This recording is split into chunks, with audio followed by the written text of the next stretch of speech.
So I've started threading my heddles. I thought I'd give you a nice little close-up. I have my heddles all set up here in a kind of a diagonal format so that I can easily see which harness it's on. I have all of my threads up here in my least sticks, kind of separated out as much as possible, and if I need to, I can just kind of wiggle them back and forth to loosen them up. I've got the ones that I've already threaded over here, and I have my heddle hook, okay? And I hold my heddle hook just like a pencil, makes it easier for me. Now, I have already done some of these, so I'm going to continue. My next two that I need are 7 and 6 going down, so I'm going to do 7 and 6, and you can always count from the bottom. 1, 2, 3, 4, 5. There's my 6 and there's my 7, okay? I'm going to put my heddle hook on this side, my hand on the other side.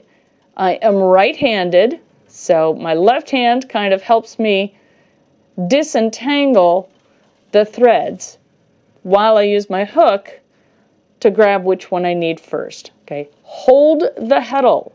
Put the heddle hook through the eye of the heddle. Then wrap the yarn around and pull. Do not worry about untangling all of this mess over here. It happens naturally.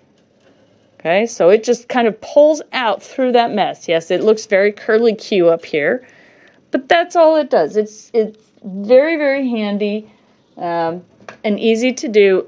Just don't mess with the tangles. If you don't have to, don't do it. All right, so the next two are 5 and 6.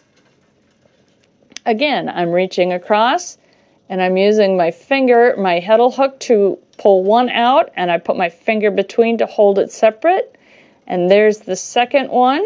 And again, if you pull it tight down at the bottom, there we go, you can separate them out.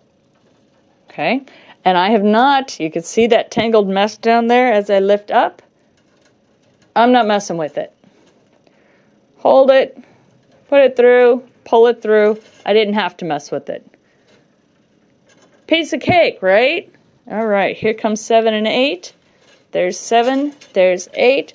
Reach through. There's 1, there's 2. Fingers to separate. Through and through.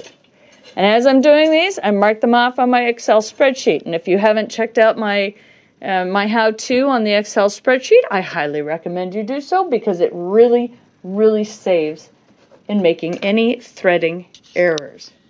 All right, let's see if I can move this up a little bit, maybe, so that you can see when I'm reaching through, I'm actually pulling on these threads here to keep them straight.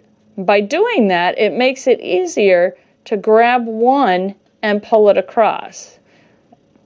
Just like that, so I can separate them easily, one at a time. Okay, and as I separate them, I can release, and then I can hook my finger around. And again, I'm not messing with this loop, I'm just pulling each of these through individually through the heddles. All right, that's it.